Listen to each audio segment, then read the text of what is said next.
Assalamualaikum warahmatullahi wabarakatuh.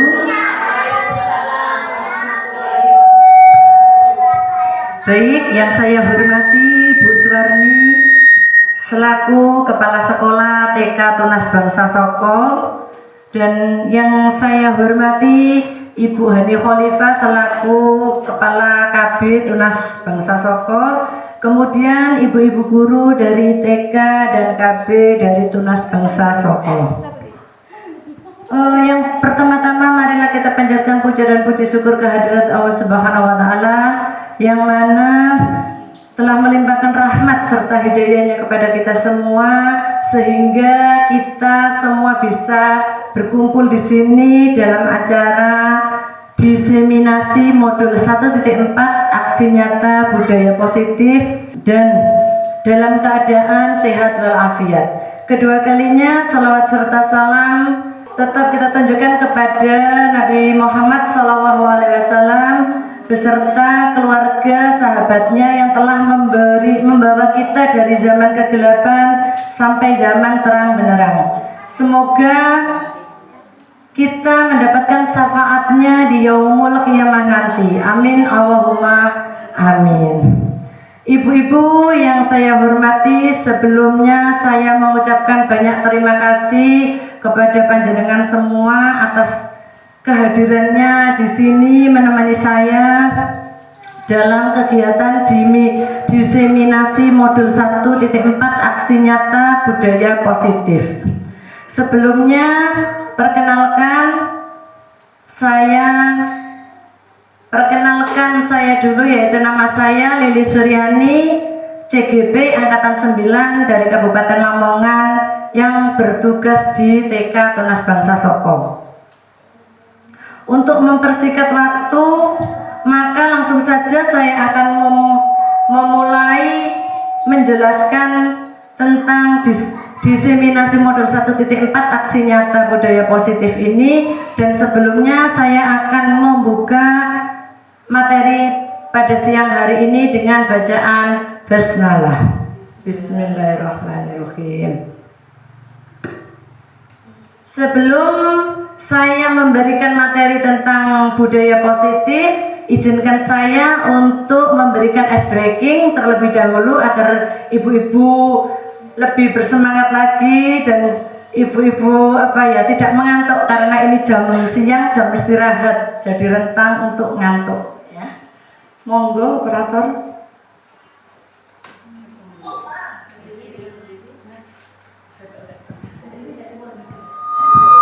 Oke, mohon ibu-ibu dimohon berdiri.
Bagaimana ibu-ibu, apakah sudah bersemangat? Semangat ya? Untuk menggali ilmu pengetahuan.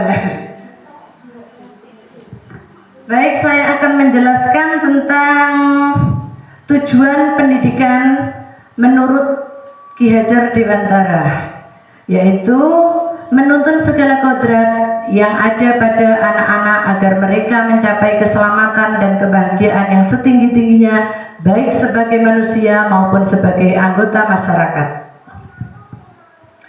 Kemudian di sini untuk untuk mewujudkannya dengan cara memberikan budaya yang positif. Apa itu budaya positif? Menurut jenengan itu budaya positif itu apa? Bagaimana ibu-ibu? Bu Ida, budaya positif itu apa?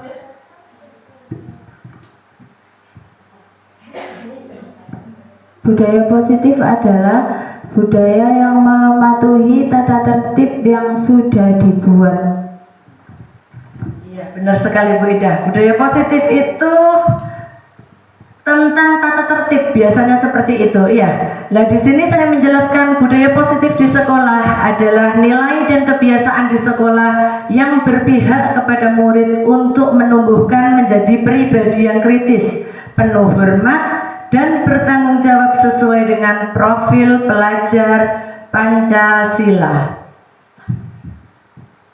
Untuk itu konsep utama dalam budaya positif yaitu ada 7. Di antaranya yang nomor 1 itu perubahan paradigma belajar, dan yang kedua yaitu disiplin positif, yang ketiga kebutuhan dasar manusia, dan yang keempat motivasi perilaku manusia, dan nomor 5 posisi kontrol manusia, keenam keyakinan kelas, dan yang ketujuh yaitu segitiga restitusi. Perubahan paradigma belajar ini yang dimaksud yaitu dalam membangun budaya positif di sekolah, sebagai guru kita bisa menyediakan lingkungan positif, aman dan nyaman serta berpusat pada murid sesuai dengan dimensi pelajar Pancasila. Menurut ibu-ibu dari TK Tunas Bangsa ini, apakah sudah menerapkan perubahan paradigma belajar yang memusatkan, yang berpusat pada murid dan menyediakan lingkungan positif, aman dan nyaman untuk anak? Bagaimana, apa sudah diterapkan atau belum? Sudah. Oke, sudah, karena saya sendiri juga sudah menerapkan dari pernyataan di sini. Saya itu kemarin itu menerapkan budaya positif, yaitu contohnya dengan mengajak anak-anak datang untuk tepat waktu, itu juga budaya positif. Kemudian mengajak anak-anak menata kembali sepatu yang ada di raknya, kalau sudah selesai dilepas ditaruh di raknya, seperti itu. Lanjut, profil pelajar Pancasila terdiri dari 6 dimensi. Apa saja itu isi dari profil pelajar Pancasila? Monggo Bu Sularni.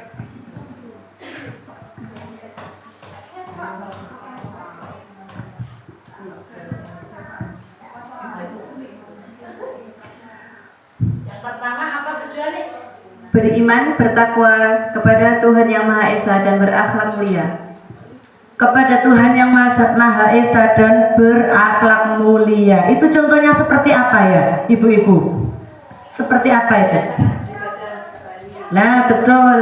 Iya, membiasakan beribadah setiap hari. Kalau di tempat saya itu membiasakan untuk hari Jumat melakukan ibadah sholat duha bersama di masjid yang ada di dekat lembaga. Kemudian yang kedua yaitu mandiri. Anak-anak itu diajak untuk mandiri, untuk bisa melakukannya sendiri dan kalau bisa tanpa dibantu ya. Kita hanya mencontohkan, kita hanya menuntun seperti itu, biar anak-anak yang melakukannya sendiri. Bernalar kritis. di sini untuk bernalar kritis, anak-anak itu diajak untuk berpikir yang kreatif seperti itu. Dalam menciptakan ide-idenya itu. Nah, kalau ada suatu masalah, anak-anak bisa menyelesaikannya. Nah, itu adalah bernalar kritis. Kemudian ada kebinekaan global. Kebinekaan global di sini yaitu kita bisa menerapkan apa itu contohnya di dalam Islam itu kan ada 5 bahasa. Kita perkenalkan anak-anak apa itu agama dari di bangsa Indonesia kita itu kan ada banyak berbagai agama, contohnya Kristen, ada agama Islam itu kan agama kita, maksudnya yang lain seperti itu. Kita contohkan seperti itu. Untuk yang kelima yaitu bergotong royong. Di sini kita bergotong royong itu bekerja sama. Lah, biasanya dalam kegiatan anak TK itu kita lakukan bekerja sama dalam kelompok seperti itu. Untuk yang terakhir yaitu kreatif. Di sini kita memberikan pembelajaran yang kreatif dan inovatif. Seperti halnya kita memanfaatkan lingkungan sekitar sebagai media pembelajaran kita, nggih. Lanjut.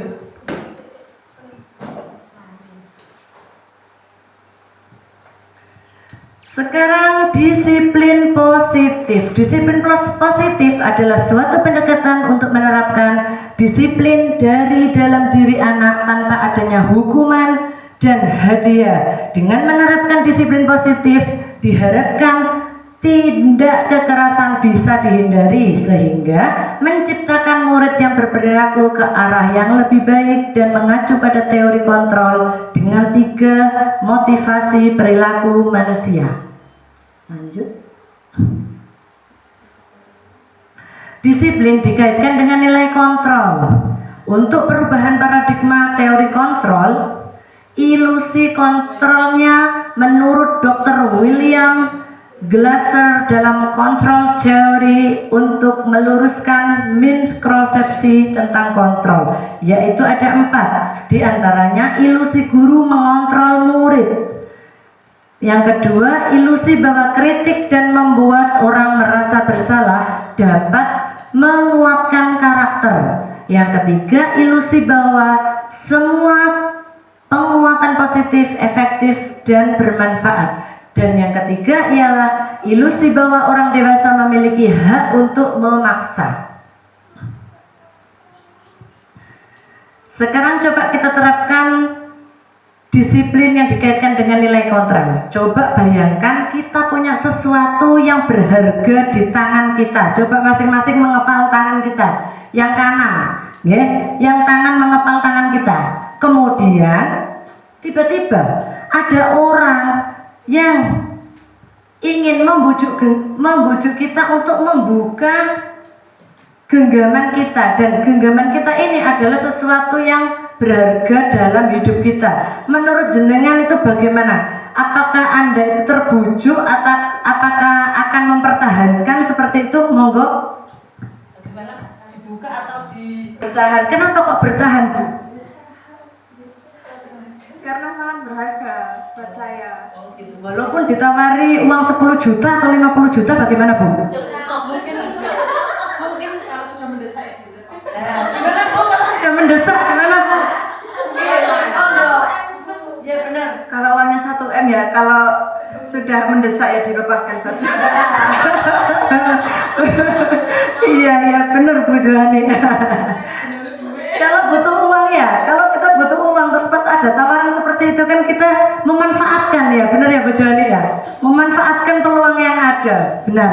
Nah di sini kita itu menjelaskan bahwa yang memegang kontrol adalah diri kita sendiri. Yang pertama tadi dari Bu Iin ya, Bu Iin tadi menjawab kalau dia akan bertahan walaupun dikasih uang 10 juta tidak akan goyah karena itu merupakan hal yang sangat berharga. Nah, cuma 10 juta. Terus kalau Bu Joani tadi itu Gak apa-apa dibuka, pokoknya ada uang senilai 1 miliar. Nah seperti itu. Itu kan berarti semua yang kita semua yang terjadi pada diri kita itu kan adalah kontrol dari kita sendiri. Bu Juwani kontrolnya itu tidak apa-apa dibuka. Kalau Bu Iin tadi dia kontrolnya itu tetap bertahan walaupun menolak uang yang 10 juta tadi, seperti itu. Dari di sini jelas ya. Kemudian selanjutnya untuk stimulus respon lawan teori kontrol menurut pandangan tentang dunia. Untuk yang stimulus respon tentang dunia, realitas atau kebutuhan kita sama. Kalau menurut teori kontrol tentang dunia itu yaitu realitas kebutuhan kita berbeda, jadi bertolak belakang. Yang kedua, semua orang melihat hal yang sama, tapi menurut teori kontrol itu setiap orang memiliki gambaran yang berbeda. Dan yang ketiga, kita mencoba mengubah orang agar berpandangan sama dengan kita. Tapi untuk teori kontrol, yaitu kita berusaha memahami pandangan orang lain tentang dunia. Selanjutnya, perilaku buruk dilihat sebagai suatu kesalahan. Tapi untuk yang teori kontrol, semua perilaku memiliki tujuan. Dan untuk stimulus respon tentang dunia, orang lain bisa mengontrol saya. Tapi untuk yang teori kontrol, hanya saya yang bisa mengontrol diri saya sendiri, seperti itu. Untuk yang selanjutnya, saya bisa mengontrol orang lain. Dan untuk teori kontrol, Anda tidak bisa mengontrol orang lain. Kemudian pemaksaan ada pada saat bujukan gagal. Untuk teori kontrol, kolaborasi dan konsensus menciptakan pilihan-pilihan baru. Dan yang terakhir, model berpikir menang atau kalah. Dan untuk teori kontrol yaitu model berpikir menang terus. Di sini saya akan menjelaskan kebutuhan dasar manusia, yaitu ada 5. Kebutuhan dasar manusia ada 5. Yang pertama itu kebutuhan, kira-kira kebutuhan apa? Yang pertama, Kebutuhan bertahan hidup. iya, kebutuhan bertahan hidup. Termasuk apa saja itu, kebutuhan untuk bertahan hidup? Tempat tinggal, makanan, pakaian. Iya, kita butuh tempat tinggal, kita butuh makanan, kita butuh pakaian juga seperti itu. Karena itu merupakan kebutuhan pokok yang wajib kita penuhi. Yang kedua yaitu kasih sayang dan rasa terima. Contohnya rasa diterima, dipedulikan, dan kerjasama. Kalau kita dibenci orang itu kan tidak enak ya Bu ya. Masa kita di dalam bermasyarakat itu kok tidak ada akur-akurnya dengan tetangga, tidak ada akur-akurnya dengan teman. Lah itu kan tidak enak. Jadi kita harus menciptakan suasana, membutuhkan kasih sayang sesama tangga, sesama masyarakat di sekitar kita. Seperti itu. Dan yang ketiga yaitu penguasaan, contohnya harga diri, diakui, berprestasi. Jika kita mempunyai kekuasaan, kita kan menjadi bangga akan diri kita sendiri. Tapi tetap walaupun kita itu berprestasi, misalkan punya harga diri, kita itu kan harus menjadi teladan yang baik. Walaupun seperti itu kita harus melihat bawah, tidak melihat ke atas saja, seperti itu. Sekarang selanjutnya yaitu kebebasan. Semua orang butuh kebebasan, benar. Apakah Anda mau untuk ditekan, untuk misalkan seharian itu dari mulai jam 7 sampai jam 5 itu mengajar di kelas saja, misalkan seperti itu, apa mau Bu Juwani? Bubat mboten nggih. Iya, karena kita itu mempunyai kebebasan. Kita itu tidak mau untuk diatur terus menerus. Jadi ada saatnya mencari kebebasan untuk diri kita sendiri ya. Dan yang terakhir yaitu kesenangan. Kesenangan itu berupa apa saja? Contohnya bagaimana Bu? Kesenangan itu berupa apa saja Bu Pat? Monggo. Kesenangan. Bermain, ngopi. Ngopi betul. ya untuk saat ini. Ngopi, betul. Karena kita itu juga butuh apa ya? Iya, nyopi, ya benar Bu.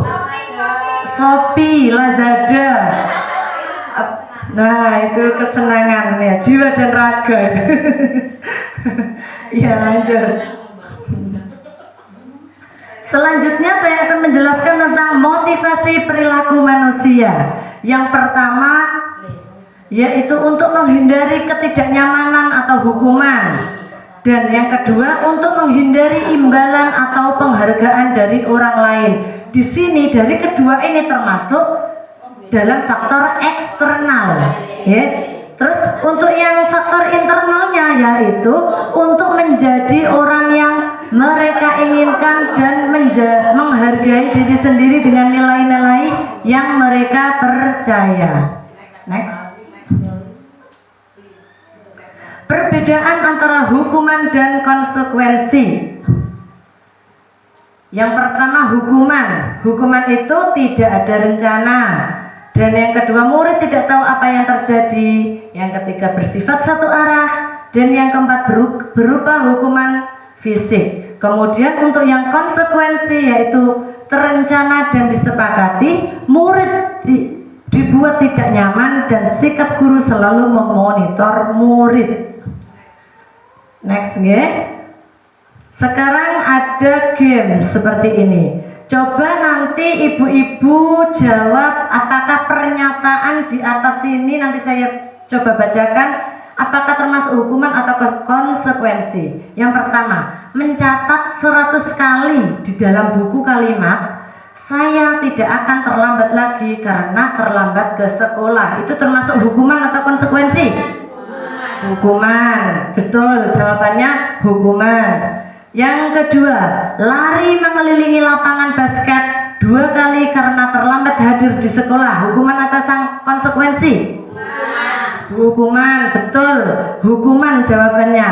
Lanjut untuk yang pertanyaan ketiga. Membersihkan coretan yang dibuatnya di meja tulis. Konsekuensi. Betul sekali, ibu-ibu sudah pinter ya ternyata. Oke. Yang keempat yaitu menggantikan kertas tugas teman yang telah dicoret-coret. Itu termasuk konsekuensi atau hukuman? Konsekuensi, benar sekali. Jawabannya betul semua ya. Berarti ibu-ibu ini sudah ahli dalam menghukum dan memberikan konsekuensi. Iya, lanjut ya. Saya akan menjelaskan tentang 5 posisi kontrol seorang guru. Yang pertama yakni menghukum.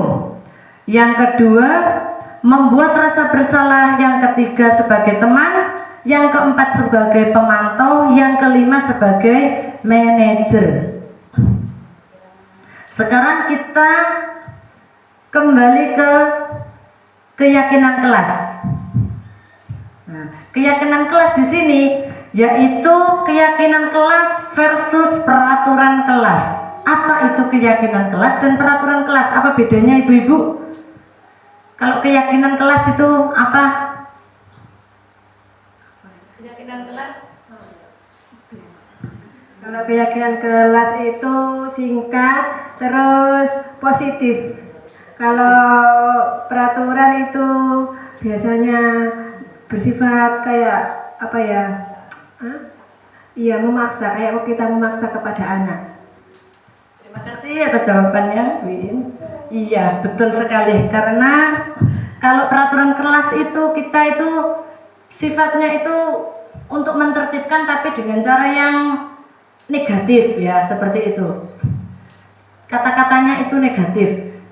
Nanti ada contohnya. Sekarang pembentukan keyakinan kelas berupa pernyataan yang universal, dibuat dalam pernyataan positif, sedikit kata agar mudah dipahami, disesuaikan dengan kondisi kelas. Semua guru dan murid ikut terlibat dalam pembentukan keyakinan kelas. Lanjut. Nah, di sini contoh kalimat peraturan dan keyakinan kelas. Di sini kita pahami ya, kalau peraturan itu kata-katanya seperti ini contohnya. Tidak boleh buang sampah sembarangan. Ada ya seperti itu peraturan ya? Ada. kemudian kita ubah peraturan kelas itu menjadi keyakinan kelas. Dengan bagaimana, Bu? Dengan ini, dengan cara kita itu mengubah kata-katanya. Dengan membuat kata membuang sampah pada tempatnya. Nah, seperti itu. Contoh yang kedua, tidak boleh berantem. Peraturan di dalam kelas tidak boleh berantem. Ya, terus kita buat keyakinan kelas, kita ubah keyakinan kelas, yaitu kita harus saling menyayangi, seperti itu.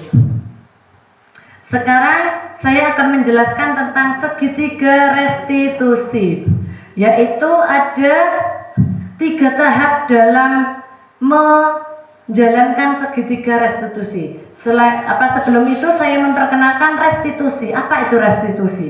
Di sini restitusi yaitu proses untuk memperbaiki kesalahan dan proses kolaboratif yang mengajarkan murid untuk mencari solusi dari permasalahan yang dihadapi. Terus kemudian segitiga restitusi ini adalah cara untuk menyelesaikan masalah yang dihadapi oleh murid. Ada 3 tadi, yaitu yang pertama menstabilkan identitas, yang kedua validasi tindakan yang salah, dan yang ketiga menanyakan keyakinan. Di sini saya mempunyai contoh seperti ini, contoh dari penerapan segitiga restitusi. Coba diperhatikan. Nah, dari video di sini gambar apa itu, Ibu-ibu? Anak membuang sampah sembarangan. Nggih. Lah di sini ada anak yang mempunyai kesalahan. Kesalahannya itu apa? Membuang sampah sembarangan. Lah bagaimana kita menyikapi permasalahan anak tersebut? Apakah kita harus menghukumnya atau bagaimana menurut ibu-ibu? Belum, Bu. Bagaimana kalau ada anak yang membuang sampah sembarangan, itu sebaiknya bagaimana, Bu? Sebaiknya diapakan anaknya? Diberi tahu atau diberi pengertian bahwa tidak boleh membuang sampah sembarangan atau harus membuang sampah di tempatnya. Iya, benar sekali, Bu Ida. Diberi pengertian, ya benar, diberi pengertian kalau disuruh membuang sampah dan tidak boleh membuang sampah sembarangan, seperti itu. Kalau kita menerapkan dari segitiga restitusi itu ada tahapannya, yaitu yang pertama tadi menstabilkan identitas dulu. Seperti contohnya, coba buka yang video penerapan segitiga restitusi. Yang pertama, gak kerungu ya. Nah, ini ditanyai, tadi ngapain? Kok Bu Guru lihat tadi kok membuang bungkus jajan ya? Seperti itu. Ini ditanyai, ini mencari validasi identitas anak. Iya. Terus ditanyai, loh, kenapa kok itu dibuang, kok tidak dibuang ke tempat sampah? Seperti itu. Ini saya tanyakan kepada ayahnya. Kemudian anaknya menjawab, karena saya terburu-buru, Bu, ingin beli jajan lagi, takut nanti masuk kelas. Seperti itu. Terus saya tanya, loh, kenapa kok istirahatkan lama? Ternyata anak si Gilang ini itu waktu jam istirahat itu tidak langsung membeli jajan, tapi anaknya itu bermain-main dulu di halaman sekolah dengan teman-temannya tanpa membeli jajan dulu, sehingga pada waktu mau masuk bel berbunyi itu anaknya terburu-buru untuk membeli jajan. Akhirnya si Gilang ini membuang sembarangan karena tergesa-gesa tadi. Nah di sini terus kemudian saya itu menyatakan pernyataan yang salah. Dan yang kedua tadi validasi tindakan yang salah. Ya, validasi tindakan yang salah itu saya memberikan pengertian bahwa membuang sampah itu tidak boleh dilakukan dan kita harus bisa menjaga lingkungan sekitar kita agar terlihat bersih dan indah.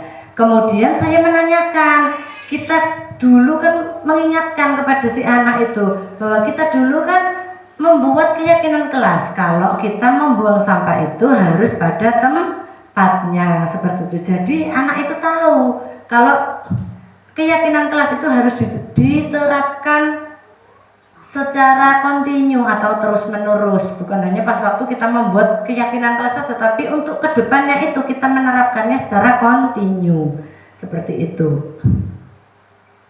Kemudian terima kasih. Salam dari saya yaitu salam guru penggerak. Tergerak, bergerak, dan menggerakkan. Coba kita bersama-sama Bu, bareng-bareng. Salam guru penggerak. Tergerak, bergerak, menggerakkan. Terima kasih atas waktunya. Saya ucapkan terima kasih. Apabila ada kata-kata yang salah, saya mohon maaf sebesar-besarnya. Wassalamualaikum warahmatullahi wabarakatuh.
bermainnya bersama-sama, tidak boleh egois ya.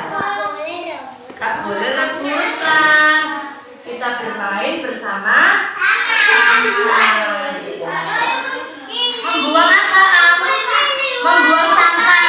Pintar membuang sampah di mana? Di tempat sampah. Ini siapa yang Ejil. Ejil, ditempel sini Jil.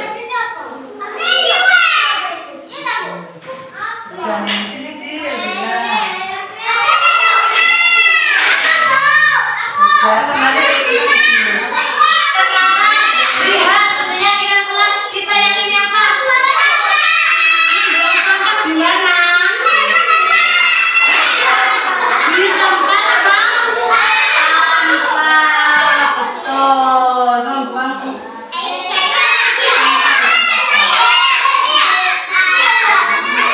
siapa? Eza, ditempel dulu ya, sini ya. Iya, ditempel. Nah, iya, ini ya. Yang terakhir ya, nanti kita di sini ini coba lihat gambar apa? Gambar apa ini? Anak-anaknya bagaimana saling apa? Saling menyayangi. Jadi kita sesama teman harus saling menyayangi, tidak boleh bertengkar, berebutan, tidak boleh pukul-pukulan.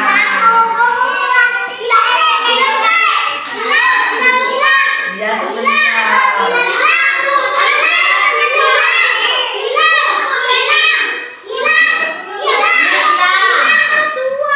Ditempel sini. Dan nanti. Nah, coba sekarang kita baca keyakinan kelas kita dari atas. Yang pertama harus mengucap salam. Iya, mengucap salam saat masuk ke kelas ya. Nah, terus yang kedua kita harus saling menolong sesama teman. Yang ketiga berdoa sebelum dan sesudah kegiatan. Yang keempat bermain bersama sama. Yang kelima membuang sampah di mana? Sampah, pintar. Terus yang terakhir kita harus saling menyayangi. Masih ingat ya lagunya ya? Di sini teman, di sana teman, di mana-mana kita berteman. Tak ada musuh, tak ada lawan, semuanya saling menyayangi. Tidak ejek-ejekan, tidak pukul-pukulan, saling tolong dan sayang dengan teman. Tidak ejek-ejekan, tidak pukul-pukulan, saling tolong dengan teman. Nah, jadi kita harus saling menyayangi. Ini adalah keyakinan kelas kita. Jadi ini harus diterapkan setiap hari ya. Nanti kalau ada buang sampah sembarangan nanti diberitahu. Ingat keyakinan kelas kita bahwa tidak boleh membuang sampah. Kita harus membuang pada tempatnya.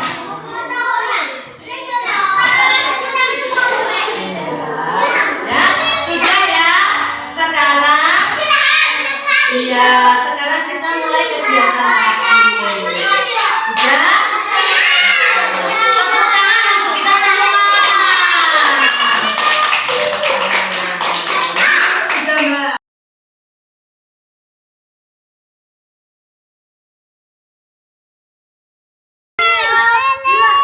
Ayo siap. Bisa konsentrasi? Bisa. Sekarang kita konsentrasi. Video Mbak. Oke. Hitung mulai. Setelah 4, setelah 5, 6.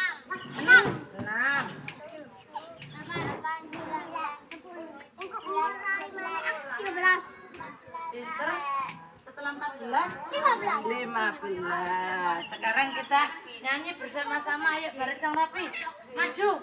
Nah, siap gerak. Kita nyanyi bersama-sama ya. Gak usah di video. Salim.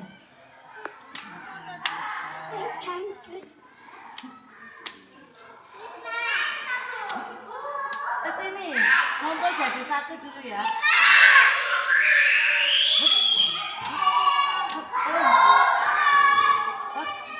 Salim. Salim.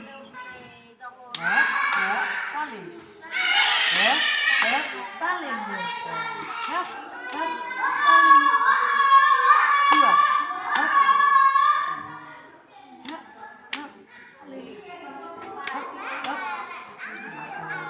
Dua. Rabbil alamin ar-rahmanir rahim maliki yaumiddin iyyaka na'budu wa iyyaka nasta'in ihdinas siratal mustaqim. Good morning, selamat pagi. Mau ayo, apa kabarmu? I am fine, dan aku baik-baik saja. I am fine, dan aku baik-baik saja. Hello, hello, hello, hello. Oh, ayo. I am fine and you. Yang keras. Assalamualaikum bu ayo. Assalamualaikum bu ayo.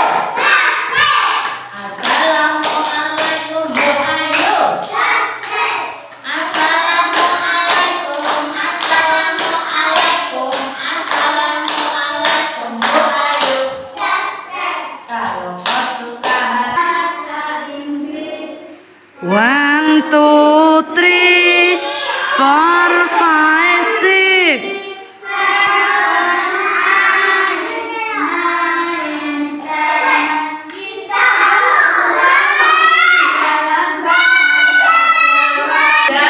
Kecil, kecil,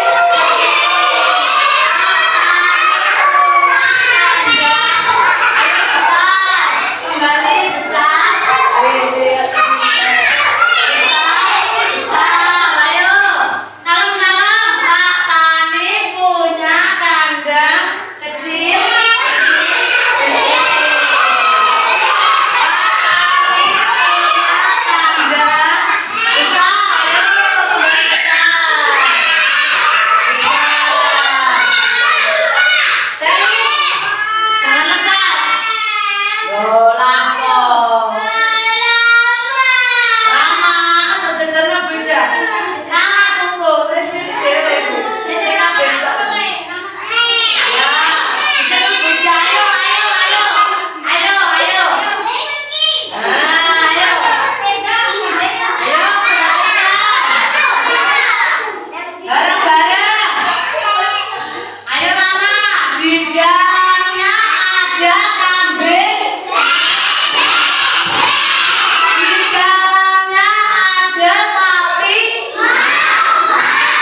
Tadi Bunda lihat Nindi kok merebut mainannya Diva. Iya. Iya. Kenapa tadi Nindi kok merebut mainannya Diva?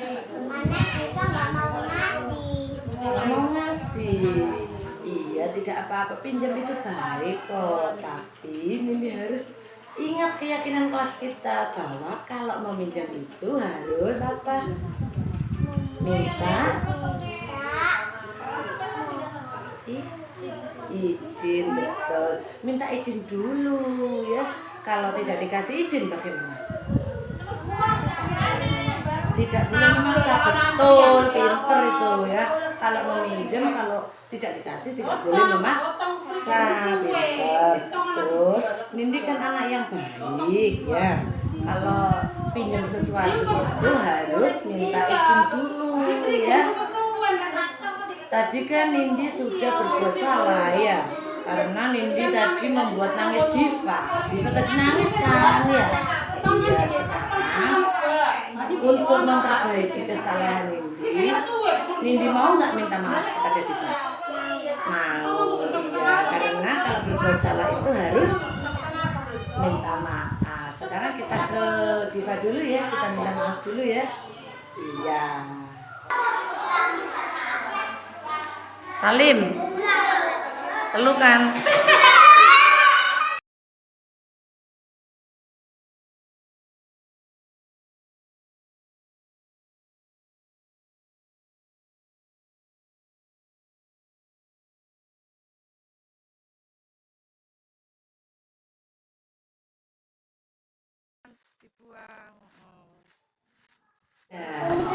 Rumput laut tadi warnanya apa tadi?